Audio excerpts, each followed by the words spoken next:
रात को सबके सो जाने के बाद मैं चुपके से बाहर निकला, क्योंकि सच ये था, मैंने ही बैल को पहले ही छुपा दिया था। मैं उसे बचाना चाहता था। जब मैं उस जगह पहुंचा तो बैल जिंदा था। मुझे देखकर जैसे रोने लगा। मैंने उसे दिलासा दिया, मैं तुम्हें कुछ नहीं होने दूंगा। वापस घर लौटा तो देखा कोई परदादी के कमरे के बाहर खड़ा है। ध्यान से देखा, वो दादी थी, लेकिन कुछ अजीब था। जैसे ही वो अंदर गईं, मैं भी चुपके से पीछे गया। दरवाजे की दरार से झांका, तभी अचानक किसी ने पीछे से मेरे कंधे पर हाथ रखा।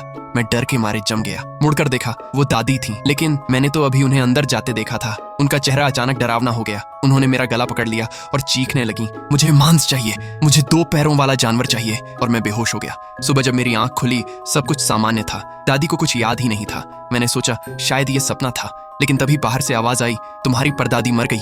मैं दौड़ कर गया। वो सच में मर चुकी थी। सब लोग कह रहे थे 120 साल की उम्र में मरना तो सौभाग्य की बात है। भीड़ में वही बूढ़ा आदमी फिर दिखा। वो मुस्कुराते हुए बोला, मेरा चाकू काम आया ना? मैं गुस्से में बोला, कुछ भी नहीं हुआ। वो हंसते हुए बोला, अगर काम नहीं किया होता तो वो शरीर कैसे मरता? मैं चौंक गया। उसने धीरे से कहा, उसकी आत्मा अब किसी और के शरीर में जा चुकी है।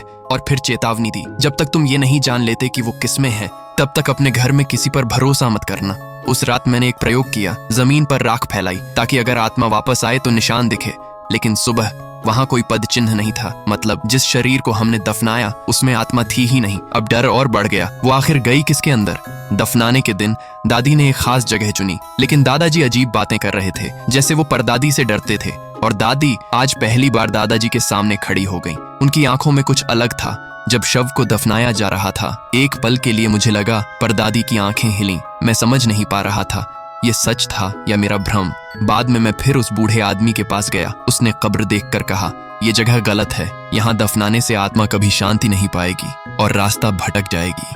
अब मेरे दिमाग में सिर्फ एक सवाल था, अगर आत्मा भटक रही है तो क्या वो अभी भी हमारे आसपास ही है?